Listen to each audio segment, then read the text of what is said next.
Hello, everybody. That was Jeff Pitchell's Fat Cigar you've been listening to, and that means it's time for Not Just Blowing Smoke. Be sure to subscribe to us on Podbean, Spotify, iTunes, Google, basically wherever you get your podcast from, so you make sure you don't ever miss a thing. I'm Pastor Padron, and I'm here with my regular cadre of co-hosts, Paul, Nick, Dave. We've got Bree from the 724 Lounge with us, and very special guest, Orlando Cabrera is with us on the show tonight, and we are wicked excited about that.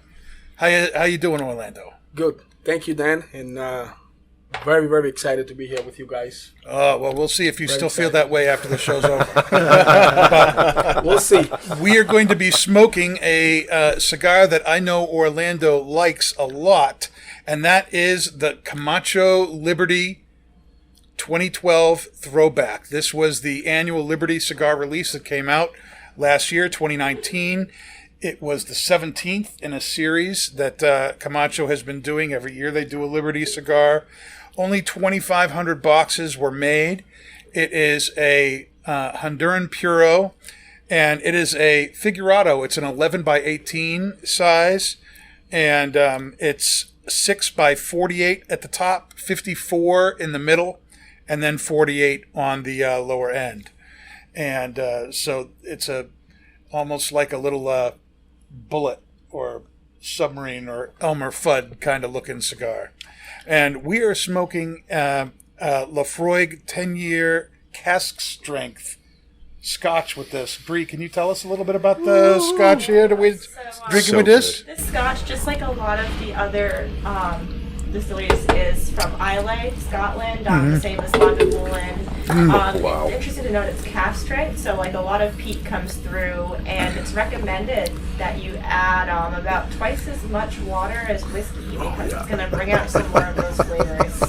It's this kind of like put Nick on edge because he feels like he needs to just. I wouldn't say a manly man, but No. I know how to sharpen. He's straight up Lafroig on this one. Look, I don't know about a manly man, but I know how to sharpen my own axe. So by hand. So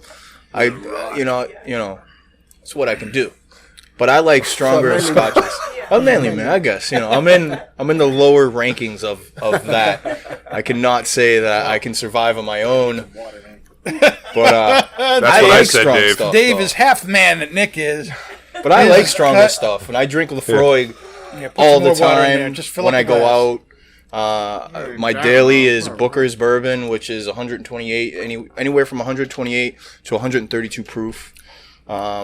So the stronger stuff has always been in my wheelhouse. And this, when they said, okay, well, Nick, you need to cut it, I was like, oh, God. So I guess the recommendation that Bree told me was taking 3 caps of water to put in there to cut it. I only put 1, and that was hurtful for me. And I wanted. Did you notice a difference, though? Is it opening it up some? A little bit. Or do you feel like it just kind of was a waste of time? Well, I don't think it's a waste of time, but for me, I don't want to water it down. It's not a waste of time, but for me, it really is. A little bit, but I want it to calm down a little bit, but I don't want to put so much water in there where it's going to completely take away the smokiness, the strength of it, because for me, how I look at that, that's just kind of slowing me down and making me enjoy it a little bit more. So, we know you love peat in your Scotch, I do. And I don't mind a little bit, but I got to tell you, this was one funky, smoky beast. Yeah. of a peated Scotch. I mean, it really took me over the edge. So I mean, I'm glad Bree made the suggestion of putting a couple of capfuls of water, because it did open it right up. It's a lot more palatable for me. I'm not a big peat Scotch lover, but this is really, really good now. Yeah, I think it's a little better. Yeah, it is. It really opens it up. You can taste the peat, but it's not still sweating, overpowering. It was literally coming out of my nostrils. Well, they do think it's supposed to kind of like bring out the feeling of the ocean. Mm-hmm. The feeling I think the only thing that I can get by cutting it is getting a little bit more salty in there from when I had it before, because I sipped it when Bree gave it to me without me cutting it, and there was no salt. Now, with the water in there, you can get a little bit more of that salt with the peatiness, a little bit more of the oaky and everything. So it was good, Bree. It was good suggestion. What do you think, Orlando? I'm a big drinker, but growing up in Colombia, that's what everybody drinks is some type of whiskey or scotch. Okay, yeah. So I was not a drinker those days. So, but I can tell you, I can taste the peat. I can taste a lot of stuff. It is, just to put it in a couple of words, it's super strong. Yeah, unbelievable. Yeah, it really is. Before we get into some talk with Orlando about who he is and what he's doing and why he spends so much time here at Twins with Sean, what are our initial impressions on the cigar and the pairing? And we can just go around. We'll start with Nick and just kind of go around this way. Yeah. With the cigar, with the scotch. Yes. I'm getting there. Give me a chance. Some spice, some sweetness, earthy notes. Are you talking about the scotch or the cigar? The cigar. Okay. Some earthy notes, a little woody in there. Incredibly smooth. Got some nice spice on the retrohale. Really nothing else. It's not, and again, with a figurado shape, you're going to have more intense flavor at the beginning, and then you can come back to me in the middle of the cigar and see how it goes, to see if it changes. Maybe. Well, yeah. Well, for me, I don't taste much of the spiciness or the pepper. And it's probably because of the scotch. But for a Corojo, it's super mellow. I taste a lot of toffee in there. And this cigar, I hope it's keep getting with the balance of the caramel too. What do you think, Paul? Definitely pick up the cedar and earth, a little bit of spice. The drink has taken away the cedar in the cigar and brought out a lot more of the spice and earth and woody characters of it. The retrohale initially was almost like a little bit of a sharp pepper. Now it's a nice rich spice. So I think it's a great compliment. I really do, and specifically since we watered it down a little bit. It really is, because I will say that it was a heck of a cast strength. Oh yeah, that peat was really, really strong. Just take a shot, all of us. I'm down. Go for it. I'm down for that. Down. We can definitely do that. I've never added that much water to a scotch before. I've added drops before, to open it up. And typically what I would do is I'd put a little ice cube in there and just kind of slowly let it mellow like that. But it really was amazing to me how much it really opened up the flavors in the scotch by adding the water. I put 3 capfuls in, and it's, believe me, I don't taste water. This is not watered down stuff. Even though it's watered down, it's you can really taste, but it really did kind of bring out a lot of the more subtle flavors that are in there. And kind of in agreement with Paul, I think that the woody, earthy notes of the cigar are really enhanced by the scotch. The peatiness really brings that out. There's also that the saltiness of the scotch and the sweetness of the Honduran tobacco gets this great salty sour, salty sweet, kind of flavor going on.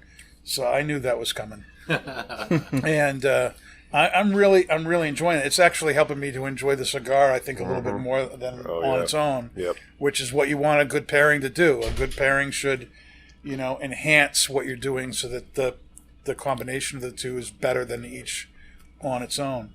What do you think, Dave? Well, the sea salt that I'm getting from the drink is sea salt. Can you tell what sea it's from? No, Dan. I think it's the Baltic. The Baltic. Is it the Baltic? The Mediterranean? Mediterranean, Dead Sea salt.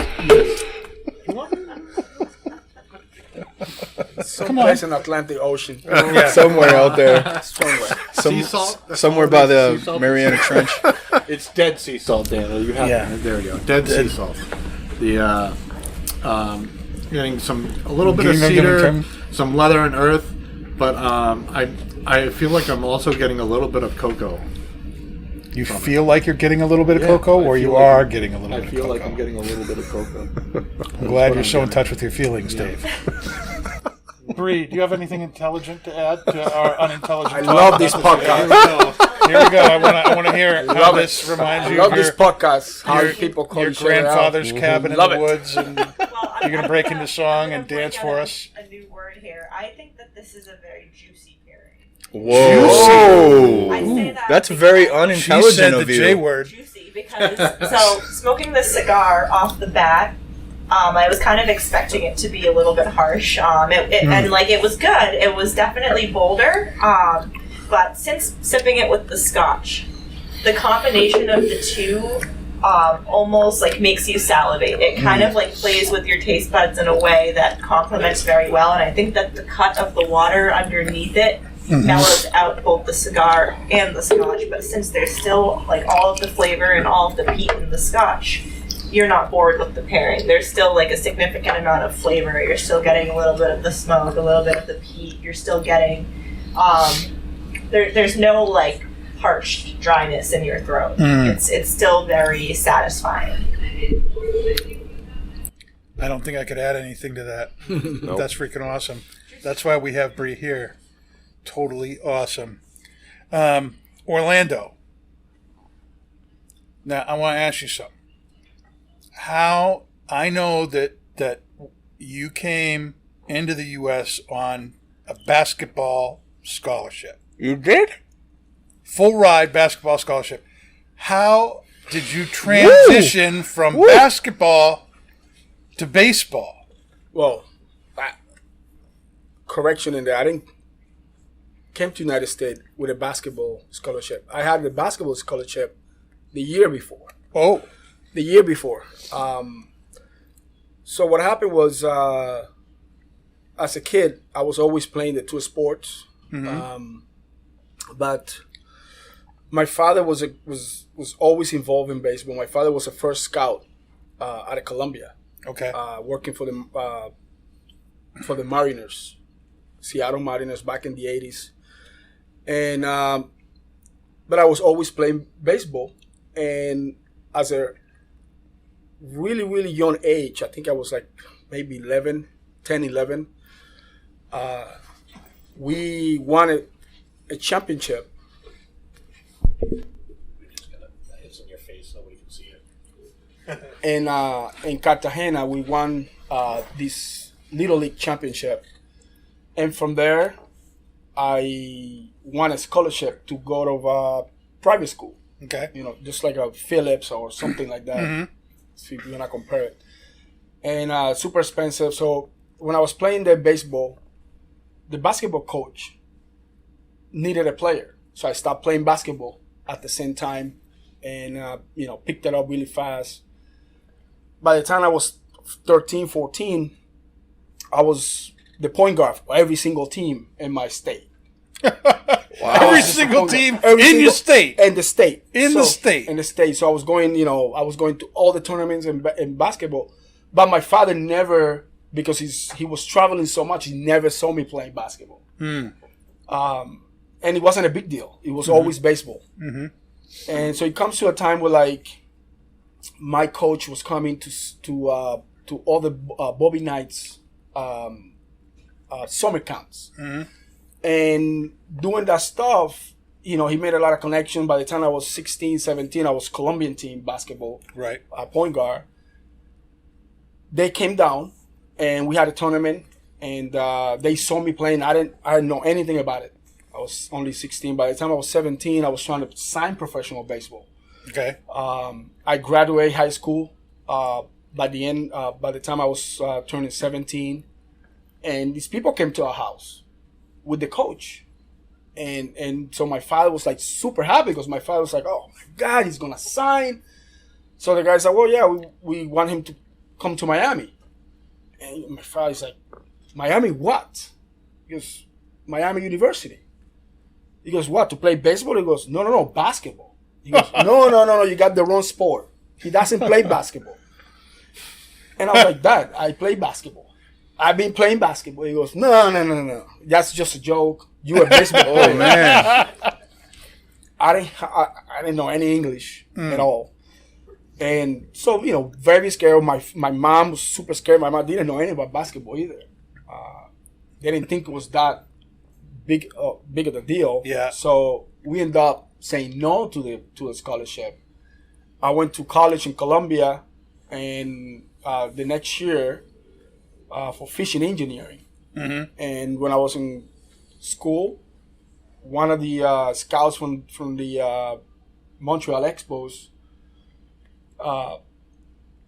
was going to the college for something. I forgot what it was, but he saw me in class. Okay. And he was like, what are you doing here? I thought you were in Miami. He goes, no, I'm here. It's like, no, over. Give me a week. So in a week, they called, they sent me a contract, they talked to my father, and he said, of course, say yes, because it's baseball. Yeah. So I went to the Dominican Republic to play my first year. That was in 1993. So the scholarship was 1992. This was 1993 when I signed professional baseball player. And then I came in 1994 to the United States. All right. And then you hop all over the place. You end up in 2004 on the Red Sox, halfway through the season, right? Yep. Last 2 months. Last 2 months, you do this kick butt performance. Thanks. Yeah. and they win the World Series and everything. And so I'm going to do this right at the outset so we get it all out as a Red Sox Nation.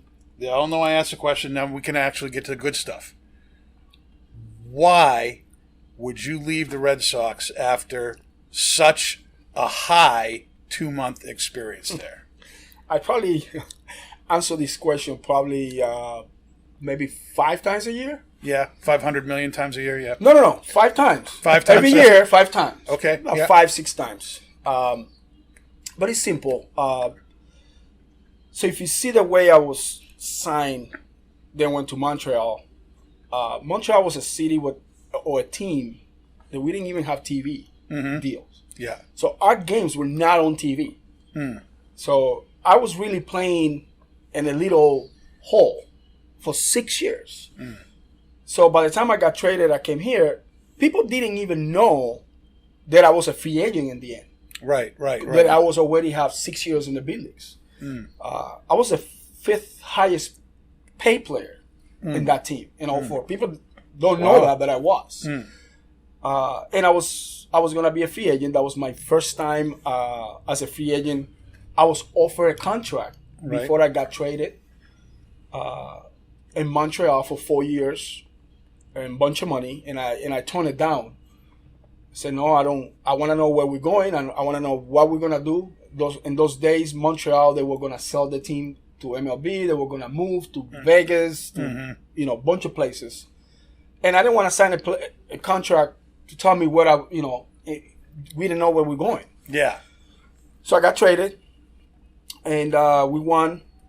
And it's funny because a couple of weeks before the season was over, the regular season was over, some of the players came to me, and they were asking me, it's like, hey, what's up? What do we need to do for you to stay? Yeah. And I said, hey, I just want a commitment. I want to make a commitment to this team. I want somebody to make a commitment with me. And just by principle, they didn't want to make a commitment. They told me that the philosophy in those years was to sign people for 2 years.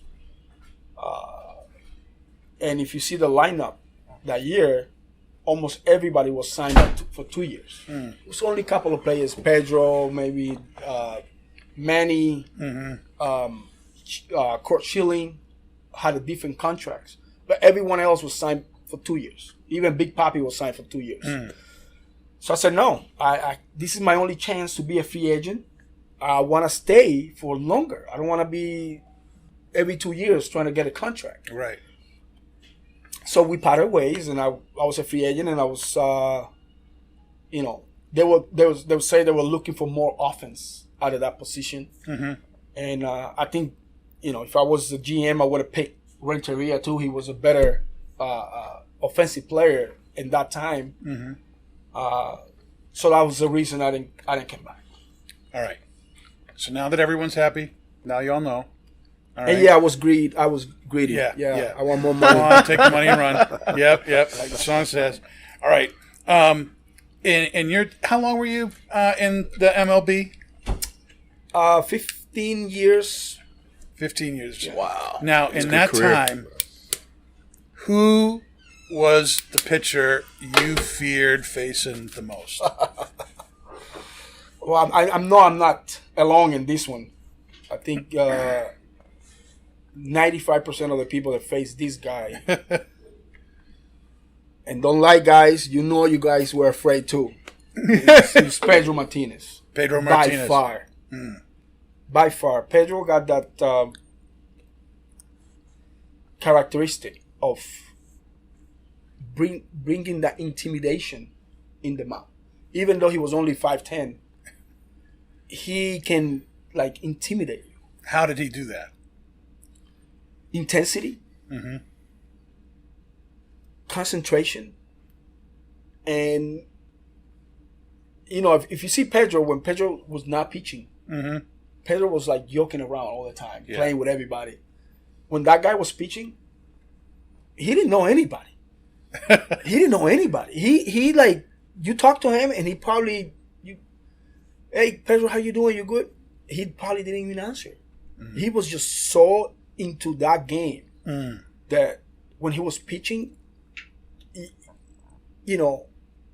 my first ride when I came out to the big leagues, Pedro was on that team in Montreal, right? And he was the first guy to give me a ride to the stadium. He was talking to me and this and that. When I was facing him, when he was with Boston, I was facing him from Montreal. He didn't even know who I was. he didn't care. He was just like, get out of my way, And that intensity is just is rare. You don't see that often on a pitcher. Now, how long has it been since you've been out of the MLB now? 2011 was my last year. 2011. All right, so it's been a few years. Now, looking back on it, when you were in there, when you were, for those 15 years, what was the thing about the game, or the life is more what I'm talking about, that really frustrated you the most? What's the thing that really made baseball tough for you? I have to say family. I didn't have the chance to really be with my kids. My first marriage. With my kids, I was always traveling. They were always in Colombia, in Montreal. I was traveling everywhere, or they have to be traveling somewhere with me. It makes it really, really tough. Yeah. Because, think about it. I was living. It was almost like I don't want to say deployment, because it was not a deployment, but it was almost like you come in here for 8-9 months. And remember, it's no cell phones. Right. So it's not like you can just call or FaceTime, all that stuff that they can do right now. Or nowadays. It was tough, Yeah. So I made, I couldn't keep playing. Yeah. After 11, wife was pregnant, and I made a decision. I was like, I don't want to do this anymore, and not seeing my kids every day. And I retired 2 days after my kid was born. McKenna was born in September 29 of that year, and I retired after that. I was like, and I left money on the table. They offered me more money, and I said, I can't leave. And it just makes it so much better. Yeah. I know everything about my kids, every single thing, and I don't want to make the same mistake. I didn't want to make the same mistake I made with my first marriage Yeah. and my kids. Mm-hmm. Although they awesome, they unbelievable. My two daughters, they both in school right now. They incredibly awesome. Some of you guys know Michelle. Mm-hmm. And so really proud of them. And that's, I think for me, that's the toughest thing, is just being away from your kids. Yeah. What's the thing you miss the most about it? What can I say that I miss? Nothing. Well, you're always gonna miss that paycheck. Yeah. Oh, of course, Yeah. yeah. Anybody that say no is lying, because it gives you that way to be comfortable, Mm-hmm. and you can be an asshole all the time. I don't know if you can, I'm sorry to say that. It's word. okay. That's fine. It's okay. But You're Orlando it's true. Cabrera. You can say whatever you want. Well, Nick it's is true. not allowed to say anything. I always say that we're like, when you have that jersey, Mm-hmm. you think you're the shit. Mm-hmm. You're not. And that's the reason you see me here every day. Between smoking my cigar like nothing happened, with a coffee, with friends. Yeah. That's it. That's life. That's what you want. You want people to enjoy you present without you having that jersey. Right. Now, what I want to know is, how the heck did you end up in New Hampshire? Good question.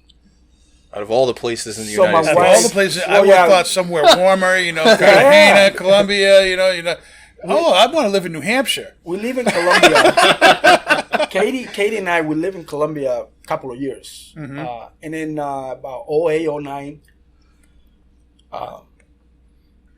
we figure we can move to a place between Boston, and I say Boston because she's from Drake, Okay. Massachusetts. Yep. And family was living in Drake at that time. And so it's like, let's look for a middle ground. Mm-hmm. And Myrtle Beach, South Carolina, was like the middle. Yeah. It's the middle between Cartagena and Boston. Okay. Myrtle Beach. Yep.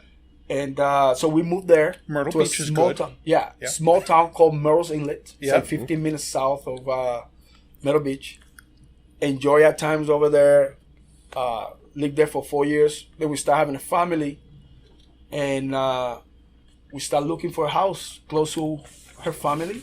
Her mom and auntie and brothers. And we ended up in Wyndham. And the reason we ended up in Wyndham was because Wyndham that year came out as the 25th best small towns in the United States. Wow. For education, for everything. And so we were very lucky to find a place, and we snatched it and we fixed it, and we've been living there ever since. And that's why we're in New Hampshire.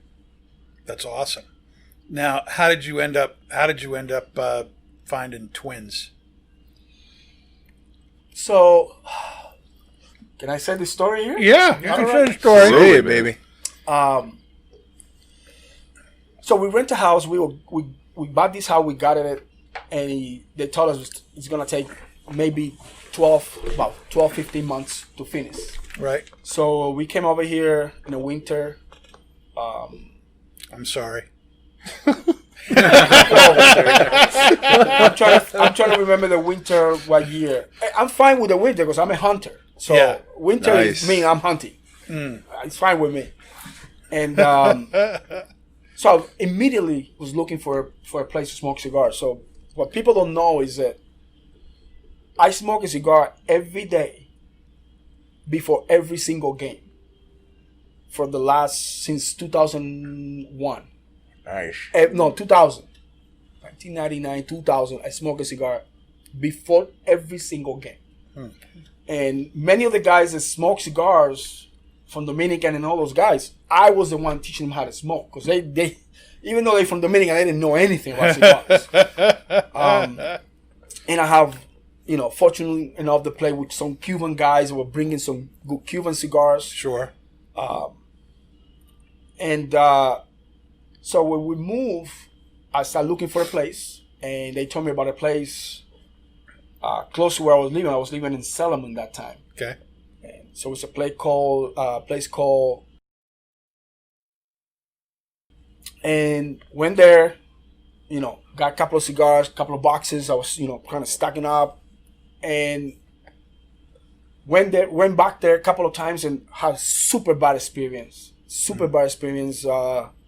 Their customer service very, really, really sucked.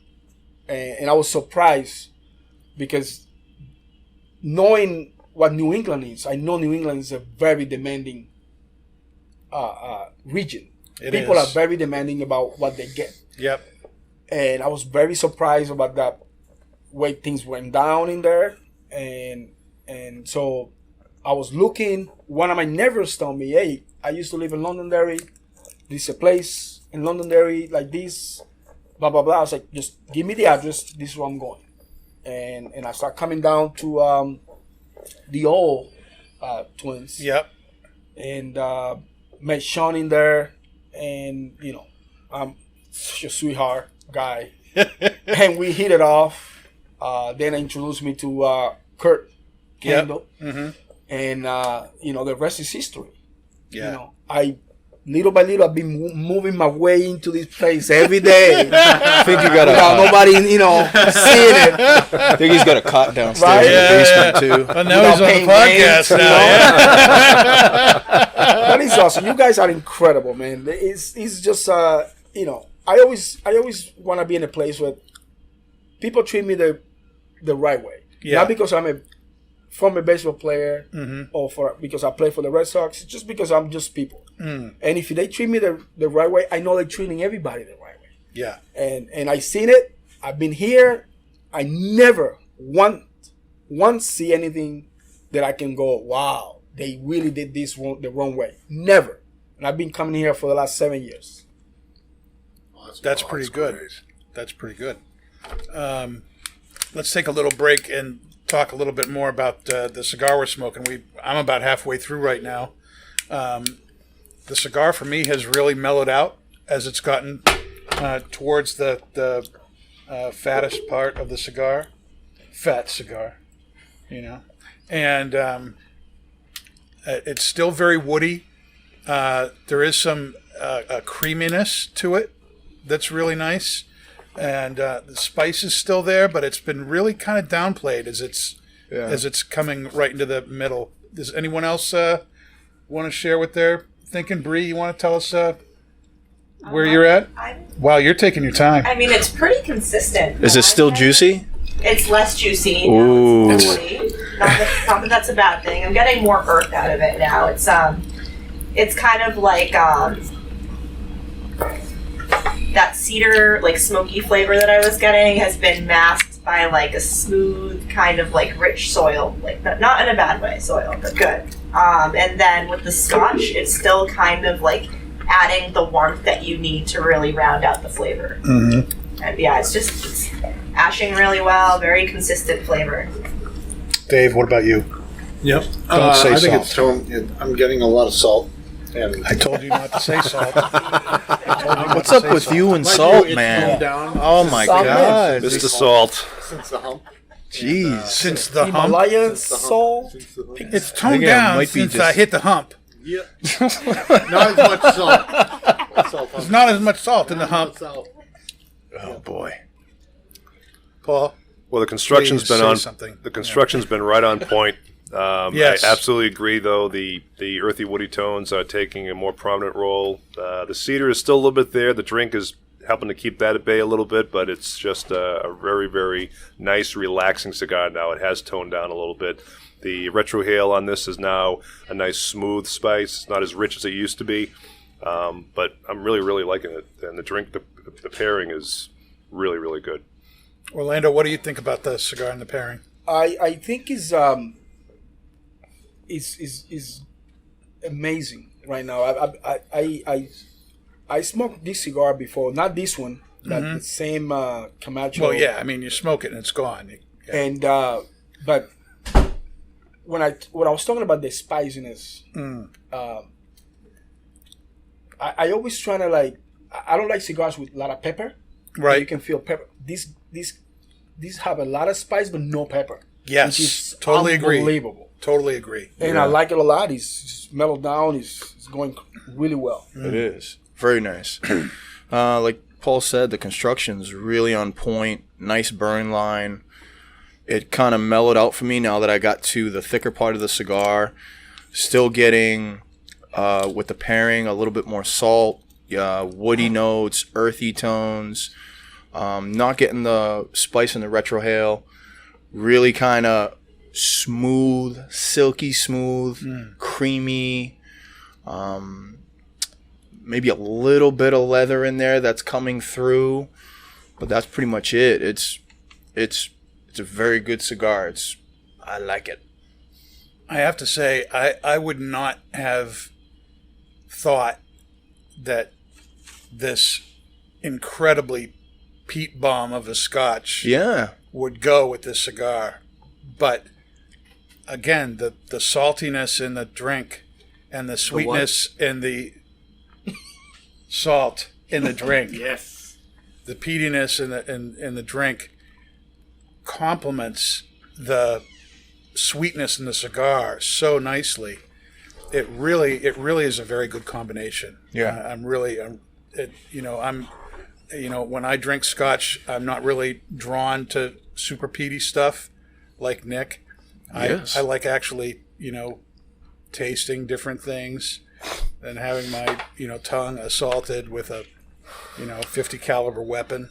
But I like that. That's my thing. Some people do. Some people like that. Some people, but the A, adding the water, and then B, adding the cigar has made the Scotch more enjoyable to me. It's made the cigar more enjoyable to me. I'm just really impressed with the pairing. I totally agree. I think the pairing is right on point. Yeah. Really, really good. I thought when I first took a sip of the Lafroig before we added the water, I literally was fearful it was going to overpower the cigar because it just had that just oomph of peat. Mm-hmm. But by adding those few capfuls of water, just made it all come together. It really, really did. You know what I think too is is a mineral. Is that there's the a word mineral for this aspect, cigar, yeah. right? Yep. Is that what I think they pair so good with each other? Yeah, I agree. They both have it. The peatiness has that mineral aspect to it. Mm-hmm. There's definitely that with the earthiness in the cigar, that mineral kind of taste. Yeah. Very, very true. All right, we're going to take a little bit of break here while we get our drinks ready for the second half of this show. We're going to be, wait a minute. I guess before I do that, we should actually do our final thoughts on the cigar. I thought we just did. Did we just do that? Yeah. Well, there you go. What do you know? That's great not just cigar. blowing smoke. Yeah, it's not just Come in and buy it. We'll be right back. Come again. All right, everybody, we're back. We're back. And now we are smoking Sansepolcro, the 2020 small batch release from Cornell and Diehl. Let me tell you what it says from the tin. It says, merging the old world with the new. Sansepolcro is a very special entry into the small batch project, carefully blended from antique Italian dark-fired leaf and some of the finest red Virginias from North Carolina.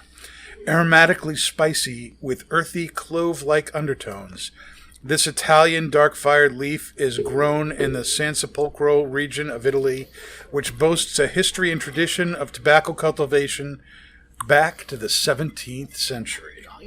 Combined with mellow citrus and bread-like notes of the reds, it makes for a wonderful melange of flavors and aromas, at once both familiar and exotic. We shall find out if that is our experience. This is something made by Cornell and Diehl. It is a Virginia blend. Virginia and the Italian dark-fired Kentucky. There's no flavoring. It is a broken flake cut. And we are drinking something very, very cool with this. Bree, tell us what we are drinking with this here tobacco. Well, with this tobacco, we're drinking, I haven't named it, but it's like a smoky sangria. So pretty much there's a really great bourbon from High West, which is a distillery in Utah. Nice. And, Campfire. Campfire, yeah. Campfire, my favorite My favorite High West. Exactly. So it's like inspired by like the smokiness of a campfire, and I got a little bit of smokiness from this tobacco. So it's pretty much High West campfire with some red wine, some brown sugar, simple syrup, and orange bitters, a splash of soda. Very, very cool. Very nice. Dave, what's your initial thought on the pipe tobacco here and the pairing? I think the pairing so far is pretty well. Yeah, why? Because it is bringing out a lot of the Virginia notes of which would be like the dried fruit and like the bread. It's bringing that out, and I'm getting was a very maybe the retrohale is very pleasant, very smooth and creamy. But that's all I got right now, Pastor. Nick, what about you? Well, the drink is. I'm not a sangria guy. I'm not. I'm pretty sure you guys have guessed that. Yeah. If it isn't 147 proof, I don't really drink it. If it was like everything else, just tastes like milk. If it was like Puerto Rican moonshine, I'd be like all over it. No, but the drink, I'm getting some of the wine and a little bit of the scotch. Definitely getting that citrus orange on the finish, which is going really good with the tobacco. You got that sweet, fruity, deep fruitiness in there. Getting the bread, getting the wood, a little earthy, really smooth. No spice on the retrohale. Very creamy. It's going pretty well. The only thing I don't like about the pairing is that the wine tends to kind of coat my palate a little bit. And I feel Pete doesn't coat your palate? That what? Like Pete doesn't coat It doesn't. your palate? No, it's absolutely not. So for me, it's a weird combination that I'm getting on my palate. The drink is good, but for me personally, I probably wouldn't go back to this with this tobacco. I'd probably go with maybe another single malt, maybe 724 Jack, maybe even a tequila. Paul, I'm very interested to hear what you have to say. I think the pairing is exquisite. Exquisite. And I'm going to tell you. And I'm going to tell you why. Tell us why. Tell us why. I do agree with you, Nick, that the wine in the drink is kind of coating your palate, but it's bringing out a lot more of the deep Virginia flavors from the tobacco. That deep fruity flavors. It's actually probably the most fruit that I've tasted from this type of blend from anything else we've ever smoked. The retrohale is a wonderful spice, but I'm picking up some floral notes too. So I think on its own, we were picking up some of the nice deep Virginias with the woodiness, but the drink is just bringing out even more of the Virginias. So I'm really, really enjoying this very, very much. Now, Orlando, good pairing, Bree. Good pairing. Orlando, I know you're new to the whole pipe smoking thing. But I can say something about this. I want to know what you think. What is it about Italy you were saying about the tobacco? Some of the tobacco in this is Kentucky leaf that's grown in Italy, in the Sansepolcro region of Italy. Yeah, so that's what I was going, because even though I'm not a pipe smoker. Probably this is my second time with different tobacco. You will be. Well, I'm enjoying it so far. Yeah, because I can taste the terroir of Italy in this. Nice. And I can tell you, if you put a glass of Amarone or a Barolo with this, and I know that's why the Italians are doing it. It pairs perfectly because the Amarone had that sweetness that you can have in here.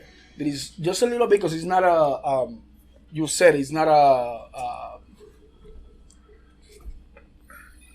tobacco that they put sweetness on it. Right. There's no sweet, there's no flavorings added to this.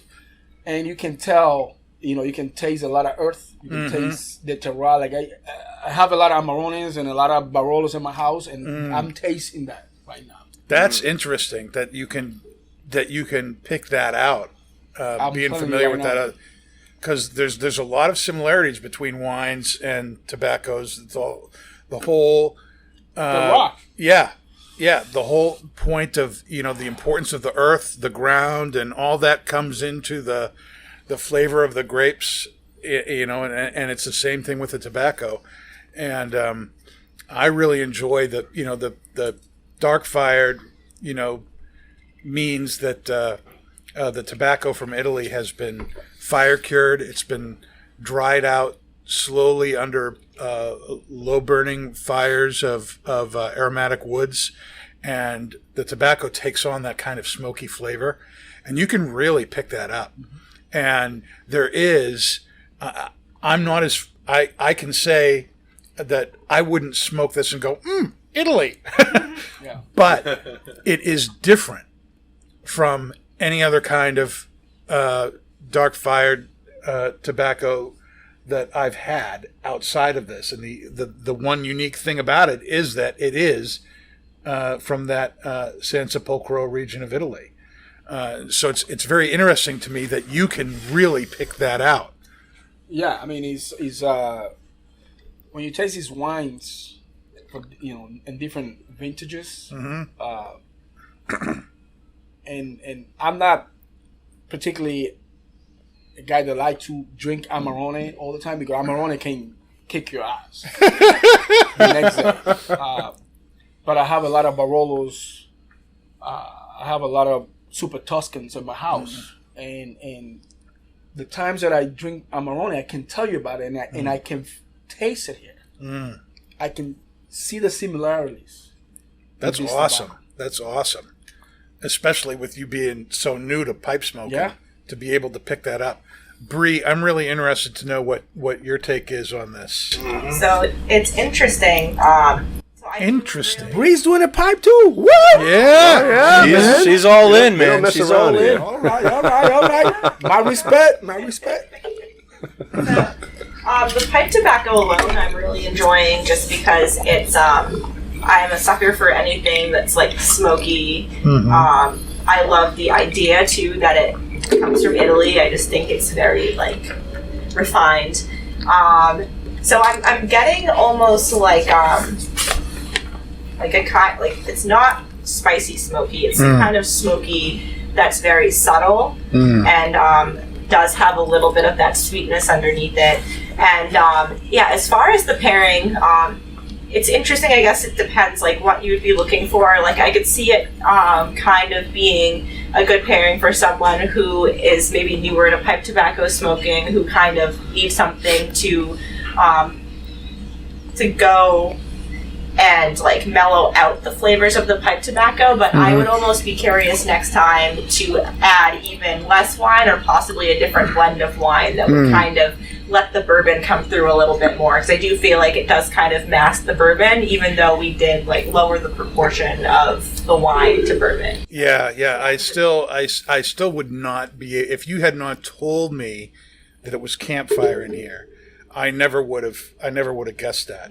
It's definitely got more zip than just wine. I know that something has been added there, but that said, the wine really does bring out the fruitiness of the Virginias, the sweetness of the Virginias, and that enhancement really, I think, works for me. Now that you've been able to hear the rest of us, Dave, do you have anything more you want to add? Or do you just want to copy what all of us have said about dried fruitness you get from wine is just a beautiful thing to have with the Virginia, because it's like that. Those dried fruitness is really dried fruitness really well. They marry very well together. Those dried fruitness. Dried fruitness. Very, very cool. Okay, so to give us a little chance to smoke some more and drink some more, I'm going to ask some more questions of Orlando here. And the first one, does your wife smoke cigars? Ooh. She have. She has. She has. She Yeah, has. She has before. She would if you held a gun to her head. No. She actually, if she's in the mood, she likes the acids. Mm-hmm. Yep. Uh, That is so true. So many gals I know. yeah, but because of when acid was my favorite cigar back in the day. The Cuba Cuba was my favorite cigar. The Cuba, that was So one of my many first of flavored the- cigars. Yep. If you see like any playoffs when I was celebrating and you see the champagne going and I have a cigar, that was a Cuba Cuba that I was smoking. Wow. For some reason,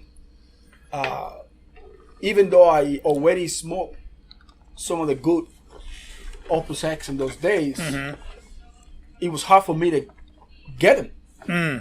So you'd smoke a Cuba? I smoked the Cuba Cuba, and because, like I told you, I was smoking cigars before the game. Yep. That was the only cigar that I can smoke that people didn't. Hey, who's smoking? Because the Cuba Cuba is so sweet. Yeah. The people like didn't know I smoking was a smoking a dessert. cigar. Yeah. Exactly. Yep. But still a cigar. And she used to get the little ones.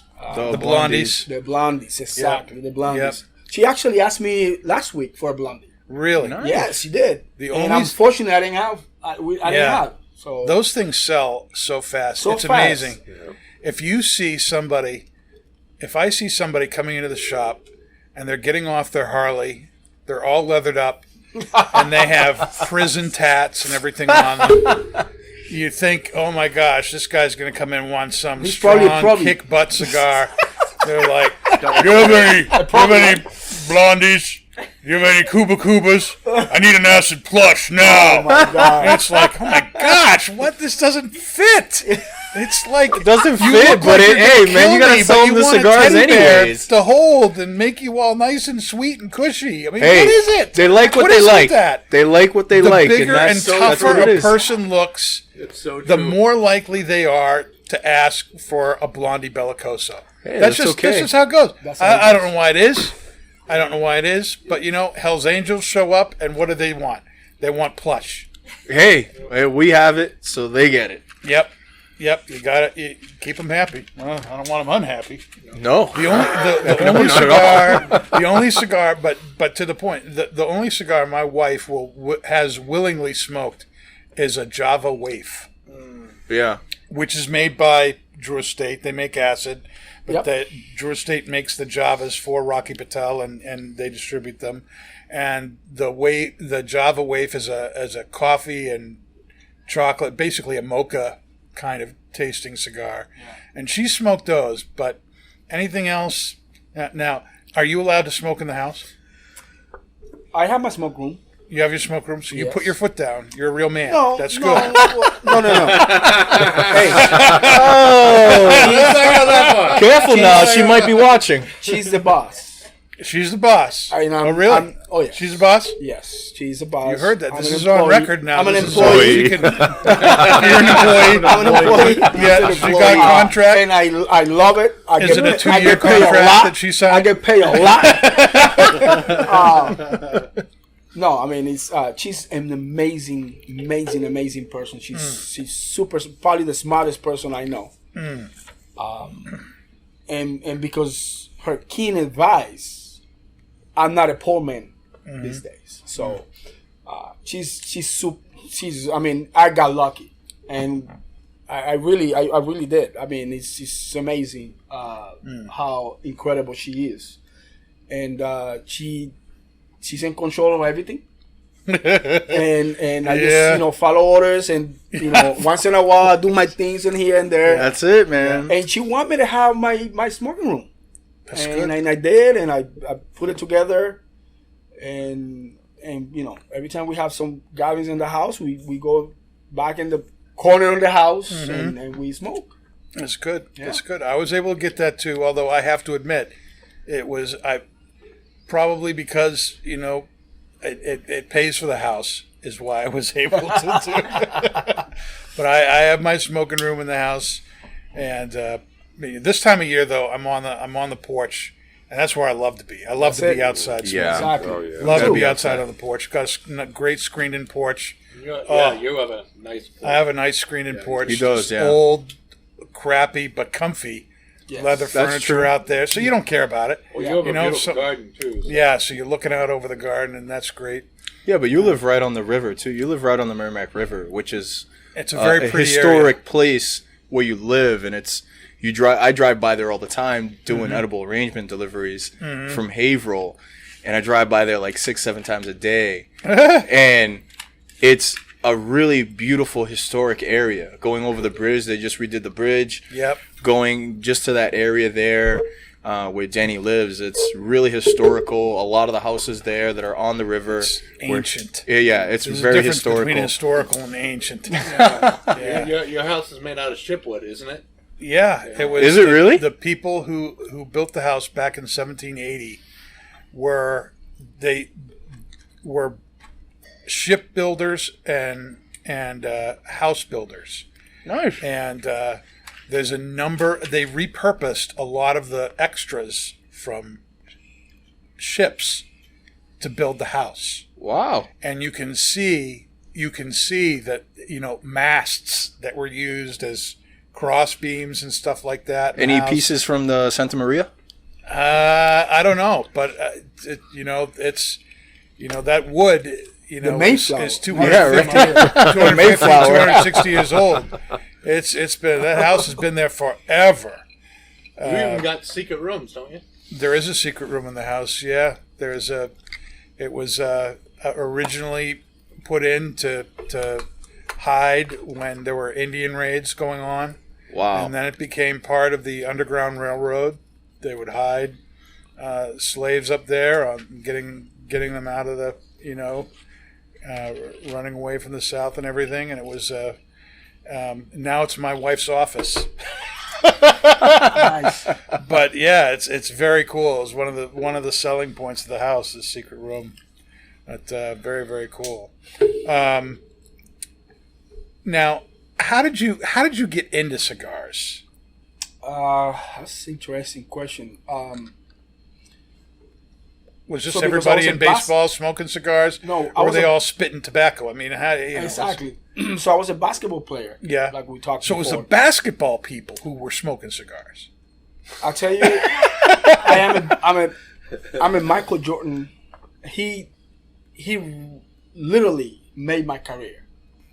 How so? How did he make your career? Well, now I so have my to ask that. brother signed professional 3 years before me. So Okay. he signed in 1990. Professional baseball? Professional baseball. We play in the big leagues too. Right. 6 years. Because your dad wouldn't have allowed him to play basketball. No. But he was a basketball player too. He was Yeah, all state. same like you. Yeah, okay. And he was coming to the United States, and all he talks about was, you got to see this guy. You got to see. I mean, I'm in Colombia. We don't see the games. Basketball, NBA. And he's like, you got to see this guy, man. Michael Jordan. And I'm like, show me. Like I want to see him, And then they go to the finals in 1990. And the first thing I saw from him after the winning, he put a cigar in his mouth. And I was just, from that moment on, I was intrigued. I was like, smoking cigar? He's an athlete. He can be smoking, Yeah. right? And then he started bringing me, those videos of Michael Jordan started coming out. Yeah. Come Fly With Me. And then another ones came in, and he was bringing it to me from the United States. Okay. And I'm just watching these things. I don't know anything about English at that time. Yeah. So I'm just trying to like read what he was saying and trying to like put it together with the images Right. they were showing. I Right. didn't understand anything. And I was like, man, this man is amazing. Amazing. Right? Then the dream team come in. He goes Barcelona. Basketball goes worldwide. But I was already Michael Jordan. I was dressing Michael Jordan from that moment on. And I remember my brother was leaving for spring training. And he's like, hey, what do you want me to bring you? Anything that you can find with Michael Jordan picture, I want it. And I remember one year, And this is why if you go to my house, I have a collection of Jordan's number 4s. Mm-hmm. Ooh. Because that summer, I worked the entire summer to buy these shoes. And I was in this little island outside Colombia. This island is closer to Costa Rica than Colombia, but it belongs to Colombia. Okay. And I have family there. So I went for the summer, and it's a free port. Mm-hmm. So they were getting every single thing from the United States in there. And I remember going window shopping, and I saw these shoes, and I just lost my mind. And I was like, oh my God, I want these shoes. So I told my auntie, I said, Auntie, I want those shoes. She's like, well, you got to work a whole summer. So for 3 months, I work and work and work. By the time I raised the money, saved the money to go buy the shoes, they didn't have my size. I was 10 shoe size. And they only have 9s. That was the highest size. And I was like, I want them. I don't care what size they are. I need to have the and my first Jordans were 9. It was one size smaller. So I'm like, I'm walking with I can't even walk with these shoes, but I just need to have them. And I mean, from that moment on, I just follow his career, follow everything that he says, follow everything that he was talking. Then when I learn English, it just opened up. Because now I can go back to the videos, and I'm just watching this VHS. Yeah. And just watching it and watching it and watching it, and I implement all that stuff that he was saying into my game. So a lot of things the people don't know about me is that it wasn't anything spectacular in what I did in the field. The things that I did was off the field. I was bringing too many. If you ask me how many teams, I played for 9 teams. Every teams that won my service, they won that part of my service, which was analyze all this data without a computer. Because in those days, there was no data. They didn't believe in that. But they believe in the person that can analyze all this data and make something of it. And in 1999, the Montreal Expos, because we didn't have any TV, we invented the shift. The shift that you see now, when they moved the entire infield and everybody to one side because it's a lefty hitting, it's Big Papi hitting, everybody moved to the right because he's going to hit the ball. We invented that in 1999. Wow. And I was the guy that was part of it because all this data, I was like, hey, these guys don't hit the ball here all the time. And, it was a constant fighting with the manager, with the pitchers. And we did it, and it works. So that was one of the things that I did. They always bring me all this stuff about players, and I always come up with some kind of solution how to beat the other team. And for 6 years, my team, no matter who was in my team, always went to the playoffs, and we won the division. Because of this stuff that we were creating. We coming up with all this data, and we come up with solutions. Awesome. It's really interesting to me that you had done so well at basketball that you were actually attempted to be recruited. Your dad had no freaking idea that basketball was your thing, and really basically forbade you to go into basketball. And yet it was Michael Jordan and basketball that you say made you such a great ball player. I mean, I was watching The Last Dance. And, I got friends, see Jordan talking in this and that. It's like, no. What he was saying is true. Like, if you see him from his perspective, the way he was, the way he thought that he needs to do things just to win, then everything makes sense. Yeah. Now, if everything that he said would have come from a coach, everybody would accept it. But because he was a player, our egos don't allow us to let players tell us what to do. Yeah. And that's a big, big thing in baseball. Where if you say to somebody, hey, you need to run harder. Come on, don't tell me what to do. But a coach said to him that, You'd be like, oh, okay, I run far, I would run hard. So it's that type of thing. With Jordan was a guy that he said in there. He said, I would never make my teammates do something that I was not gonna do. If I'm doing it, they better be doing it because we a unit. Yeah, we going into battle. If I'm going to battle with somebody, I want to know the person next to me is gonna do the same thing, or feel the same thing, or see the same things that I see, for order of us to win. You know, and that it was on me, like that fire ignited my soul. But for me, it was different because I was not Michael Jordan. Right. I was not Manny Ramirez. I was not Pedroia. I was not a guy that was going to win an MVP. So for me, it was behind the scenes telling people what to do. And when I got traded, I came here, and Frank Cornell was like, hey, so what are you going to do? It's like, just lay down. Tell me what's going on. This is what's going on. They're not doing this and not doing this. I was like, I got it. And my very first day, I started telling people what to do. Nice. And defensive wise, hitting, I wasn't a great hitter for me to tell people what to do hitting. But when it comes out to defense, I move people. I tell them hey, you got to do this. You got to be here. Don't sleep on it. Like defense is as important as offense. And that's what everything changed in that team. When they start playing better defense, that's when we start winning. Yeah. Now, you've been smoking cigars for a long time now. I'm told you have quite the collection now at home. Let's do a little show and tell here. What you got? Well, hidden in your little pad at home now.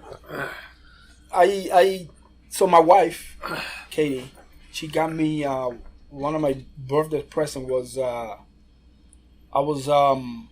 she bought me one of those monthly thing when you get cigars every month. Cigar of the month, whatever. And every month they would send me a package, and in one of those packages was always an Opus X cigar. And I start comparing every single cigar, and I mean, it was an Ashland in there, it was good cigars. Yeah. And I was like, man, I was always drawn to that one. And I was like, man, I really like this. I love caramel. Love caramel. I love this mocha taste. And the fact that it's all the cigars from one place. Right. I love that. Even the wrappers. So then I started learning about the sun grow wrappers that they grow in Dominican, in Santiago. And I was just amazed about how they come out to get it this good. And I start tasting all kinds of Opus X, and I mean, personally, and I'm sorry it's gonna hurt a lot of people, but arguably the best cigar in the world for me personally. It just half that cigar is so consistent with the flavors. I mean, it's hard for you to give me a cigar, Opus X, without the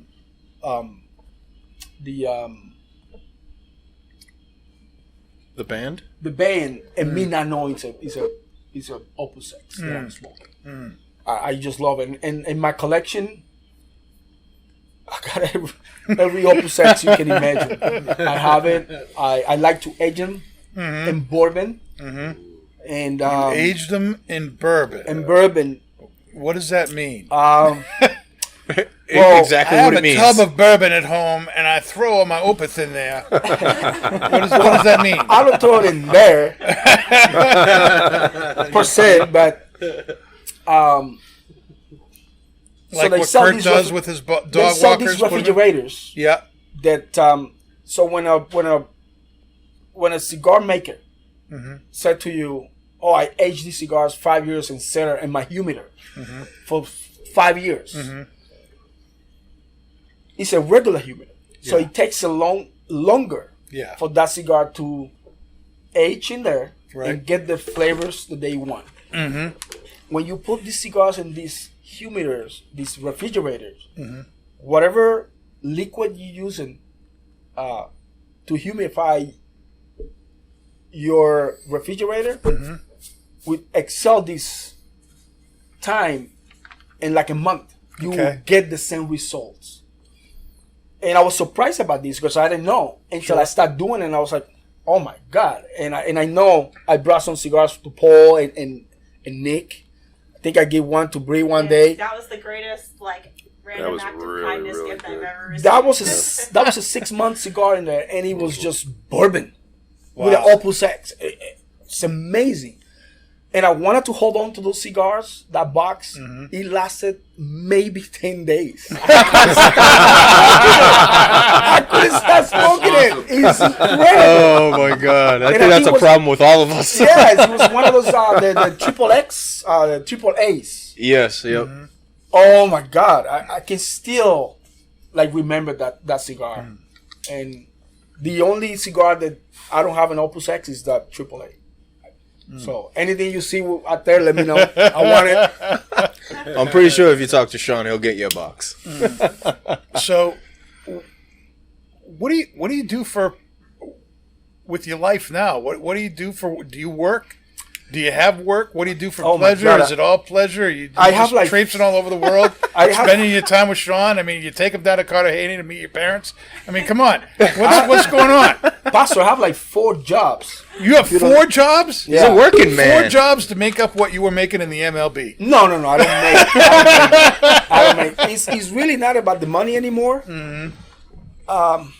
So right now we're in the pandemic, COVID-19. Right.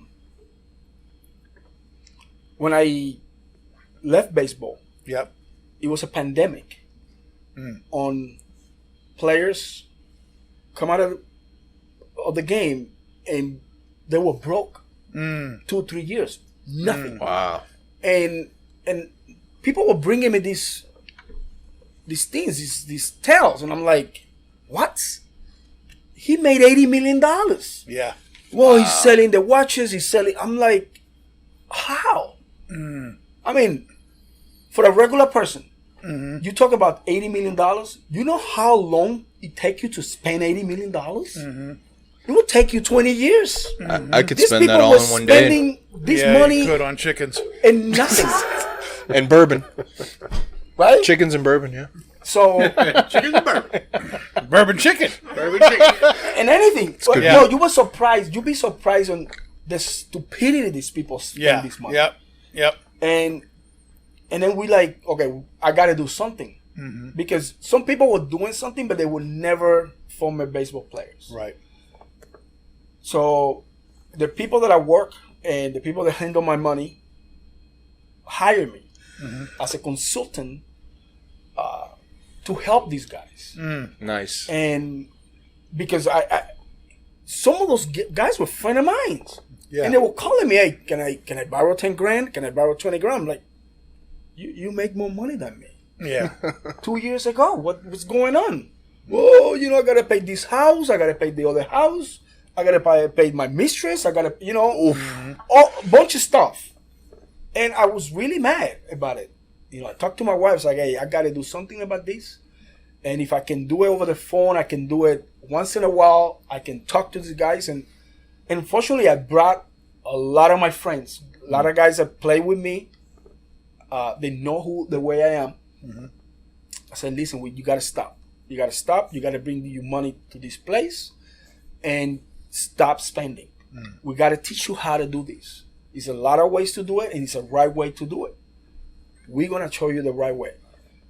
So I work for a company that manage almost $1 billion in players' money. Mostly Latinos, and mostly a lot of people in the entertainment business. They absolutely unbelievable. They an open book. You can ask all the questions you need. They teach you, which is one of the best things that no one else. When you go to a bank, you go to any bank or any other corporation, you're just a number. You're not a person, you're a number. How much money he has, okay. try to get as much money you can so we can have that money and we can just build this guy to death. Right. Every trade, everything that we do, we're going to send that commission and we're going to get it. For us, it's not that way. For us, is listen, ask questions. Why are you paying this much money? Ask us. You need to learn why you're paying this fee every year. I pay that fee every year. And I work for the company and I pay that fee because I believe in the system. So all these guys, and I'm telling you, we got guys that made $100 million. And we seen the way they're going down and down, and we're like, hey, take the rest of the money. Why? Take the rest of the money. We know that you're gonna be broke. We don't want to be associated with you. So it's that type of company. It's the type of company where people need to ask us to be with us. And when I said I got a job, that's why it's easy. I don't need to go after people. I just made a pitch. When you're ready, you come in, and then you convince us that we need to get you. And that's it. So that's what I think we're helping a lot of guys. We're the only company that are basically not certified in paper, but by word, by the Player Association, to handle these people money, these players. And that's one of the jobs that I do. The other part is my foundation in Colombia runs a baseball academy that take the best talent in Colombia and get these kids ready to sign professional baseball. And we act as an international agency to fight for these contracts. So that's awesome. Yeah. That's awesome. You got to have some good cigar stories. I mean, I tell you, I've been fortunate. I'm not a guy. If you see me, I don't have Facebook. I don't have Instagram. I don't have any of that stuff. So you don't see a lot of stuff that I do. Right. I don't like to take these pictures and post it and all that stuff because I want to have that moment for myself. And when I said that, it's because I want to be there and enjoy and remember it. I don't need a picture to tell me I did that, right? But I've been fortunate enough to sit down with amazing people that, that have taught me so much about cigars. And I have a story, I was brought by my company one day to meet this client. I didn't even know the client. And he's like, hey, just fly down to Miami. We're going to meet this guy and we want you to be there. I tell you the truth, I'm not a quant. I don't know much about the stock market and all that stuff. I don't talk about that stuff. First of all, because I can. Secondly, because I don't know shit about it. I know a little bit, but it's not my forte. And so I was like, why you bring me here? I don't want to. What about if they ask me some stuff and I don't? It's like, no, don't worry.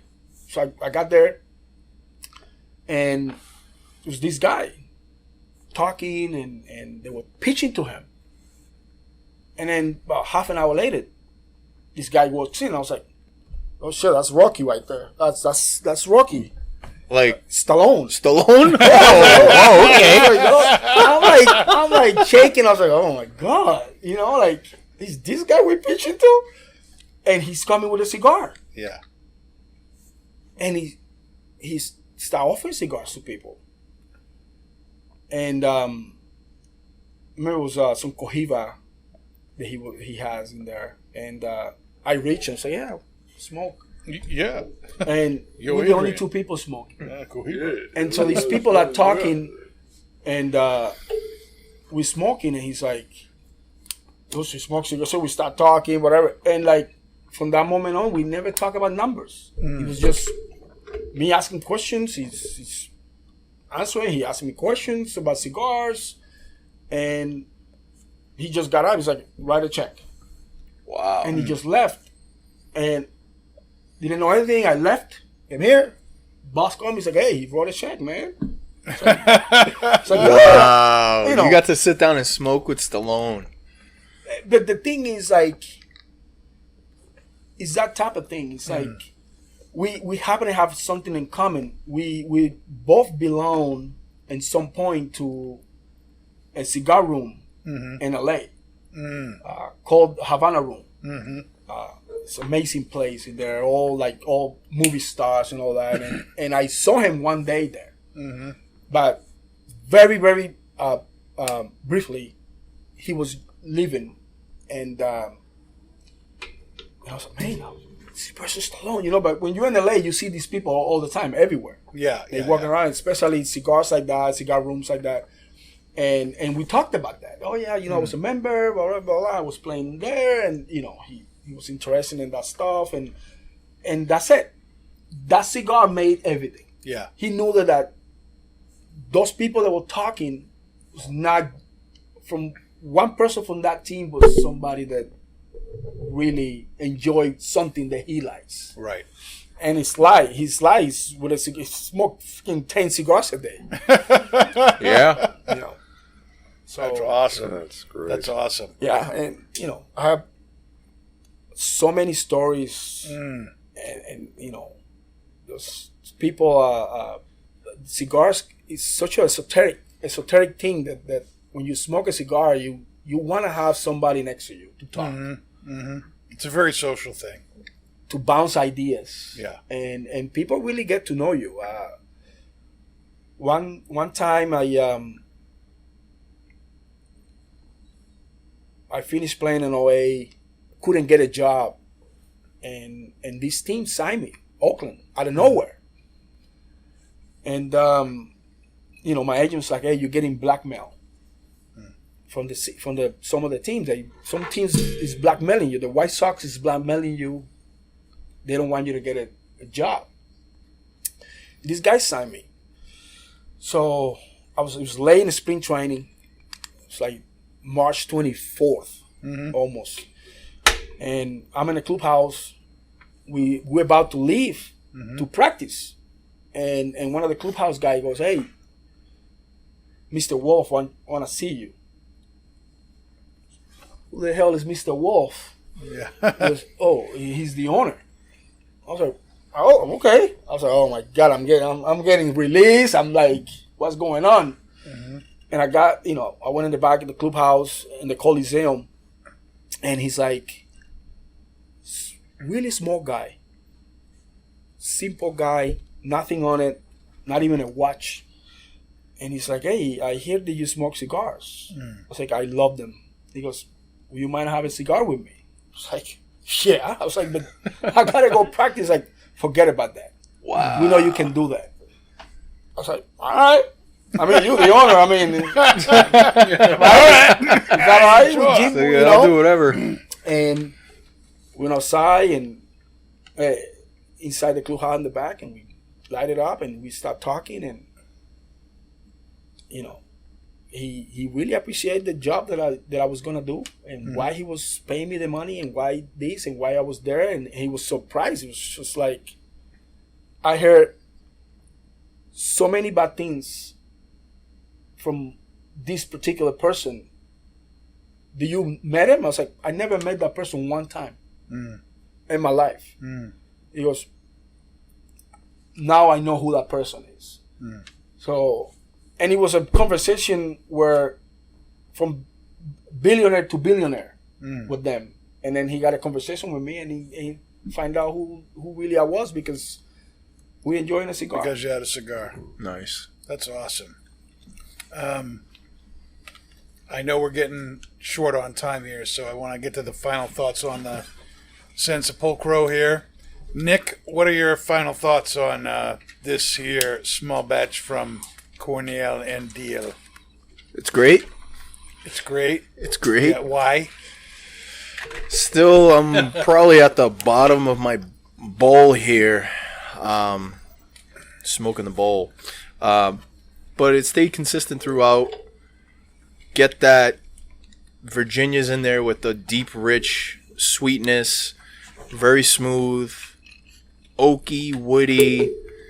Got a little bread in there, little bread in there, which is really nice. It was going pretty well with the pairing, but the ice is watering it down a bit. So it kind of fell flat for me with the pairing, but the tobacco is spectacular. It's really good, really smooth, not crazy complex. For me, I'm getting like the back and forth with the oaky and the bread, a little earthy, not really any spice on the retrohale, but it's a spectacular small batch. It's really good, medium body, very, very nice, very smooth. Paul, what do you think? I really enjoyed the pairing. Kudos to you, Bree. This has really been a fantastic drink. Brings out a lot of those nice, deep, fruity flavors for me. The retrohale, again, wonderful, easygoing spice now. Now they're getting down to like the last few bits of tobacco in my bowl. Trying to hang on to it. But I'm picking up still more of that floral, nice spicy floral retrohale. So really, really great pairing. I really enjoyed this very, very much. Orlando, now that you got your pipe relit there, what do you think about this? Is this something that you would smoke again? Amazing. I'm taking a little bit today with me. I love it. I love it. Nice. It's nice, and I agree with Nick. It's extremely consistent. Yes. And the pairing, like I said, with the wine, I wish it was a little bit more, a little sweetener with the Amarone. If it's Amarone with the, it would be perfect. But I love it. Dave? Yeah, I think it's stayed very consistent. The retrohale is super smooth and creamy. I pretty much retrohaled most of the bowl. I don't think I have much left of anything. The pairing I thought went really well. I thought the wine was bringing out my favorite parts of Virginia, which is the dried fruits and like the bread. Yeah, 2 thumbs up for me. This was I was very happy. Bree, what about you? What did you think? Yeah, the pairing definitely stuck up on me. Like, as far as just, like you said, not really remembering that, okay, there's 2 ounces of bourbon in this. But yeah, definitely, I'm a fan of this tobacco. I like that it's consistent, like everybody said. I like that it's like, smoky, but the smokiness isn't too overwhelming and too spicy. I think as the drink went on, I did kind of like that it was more, I think it was more of a like refreshing pairing than like a together pairing, if that makes any sense. It was kind of like the drink was like a glass of water in a sense. Yeah, I did kind of get, as the ice melted, it definitely mellowed down a bit, but I did get a lot of like fruit notes as the pairing went on. So if you're like into, I'd say like more fruity flavors, a little bit of like the depth from bread, then I would recommend it. But it's very, very different from our first pairing, which was more flavor oriented and flavor forward for sure. I enjoyed the pairing very much. I thought the sangria, your smoky sangria, went very well. I mean, obviously the ice melting, toned things, down a little bit as it went on, but it really complemented the sweetness of the Virginias, and I really appreciated that. The tobacco really was, to Nick's point, very consistent. It's got this smoky, oaky flavor, this almost clove-like spice to it, which went great with the wine in the drink, and it was really, really good. It's again a small batch from Cornell and Diehl. They made 8,000 tins this year, and once it's gone, it's gone. I know we still have some here at Twins. We're one of their bigger accounts, so we get more than most brick and mortars do. And I'm glad we're able to do that, because this stuff is pretty special. And again, I'm still really taken aback by Orlando's first comment that he could tell that this was from Italy by tasting the tobacco, tasting the terra, as you said, in the tobacco. That smoky flavor of the Italian dark fired is very, very unique, and is one of the things that really makes this small batch really stand out. Next week, we're going to be smoking the My Father TAA this year, which is a new size of the Judge. The Judge cigar. And for our pipe tobacco review, we're going to go to a classic. We're going to be going to Rattray, and we're going to be doing Marlin Flake. Marlin Flake. Marlin Flake, something that is, I know that those tobaccos from Germany, like Rattray's, don't make it to the States on any kind of regular basis because of all of the problems of getting stuff from there to here. So it's not necessarily the easiest tobacco to find, but it is a classic pipe tobacco, and I'm excited to try that for next week. And you can follow us to get notified about what's going on. We'll be live again next Monday night at 8 o'clock on our Facebook page, facebook.com/NJBS podcast. And of course, we'll notify you too on our Instagram, Not Just Blowing Smoke. And at this point, I'd like to thank Orlando for being with us and giving us your time. I know family time is really important for you, and to take time out on a Monday night for us, that means a lot. And we'd love to have you back. Yes. Anytime. I wish I can do it every week. We'll have to Skype you in or something. But your wife does not.